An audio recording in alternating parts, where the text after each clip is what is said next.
അപ്പോകാലിപ്റ്റോ എന്ന സിനിമ നിങ്ങൾ കണ്ടിട്ടില്ലെങ്കിൽ അത് തീർച്ചയായിട്ടും കാണണം. മെൽ ജിബ്സൺ എഴുതി ഡയറക്റ്റ് ചെയ്ത സിനിമയാണ്. ഈ സിനിമ 2006 ഇറങ്ങിയതാണ്. ഈ സിനിമ ഞാൻ ഈയിടയ്ക്കാണ് കാണാൻ ഇടയായത്. എനിക്ക് കാണാൻ പറ്റിയില്ല.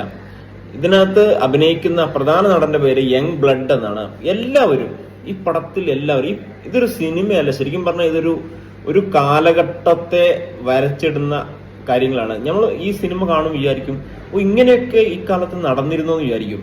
അതായത് നമുക്കൊന്നും ഒരിക്കലും വിചാരിക്കാൻ പോലും പറ്റാത്തത്ര കാഴ്ചകൾ ഈ സിനിമയിൽ ഉണ്ട്.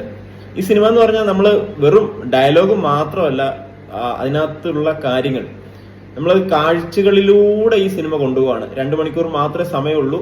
യൂട്യൂബിൽ അവൈലബിൾ ആണ്. നിങ്ങൾ ഈ സിനിമ എന്ന് പറഞ്ഞാൽ ഇതിന്റെ ടോക്കിംഗ്, ഇതിന്റെ സംസാരിക്കുന്നത് ഒരു ഗോത്ര ലിപിയിലാണ്. പക്ഷെ ഇതിനകത്ത് ഇംഗ്ലീഷ് സബ് ഹെഡിങ്ങിലൂടെ സബ് ടൈറ്റിലൂടെ നിങ്ങൾക്ക് കാണാൻ പറ്റും.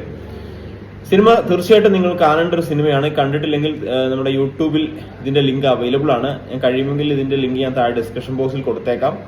കുറച്ച് വയലന്റ് രംഗങ്ങളൊക്കെ ഉണ്ട്. ഈ കാട്ടിൽ വസിക്കുന്ന ആളുകൾ, അവിടെ നടക്കുന്ന സംഭവങ്ങൾ, മറ്റുള്ള ഗോത്രവർഗം ഒരു ഗോത്രത്തെ ആക്രമിക്കുന്നതും അവിടുന്ന് നടത്തിക്കൊണ്ടുപോകുന്നതും മറ്റൊരു സ്ഥലത്ത് എത്തിപ്പെടുന്നതും അവിടെയുള്ള സംഭവങ്ങളും ഒക്കെ കാണിക്കുന്നു.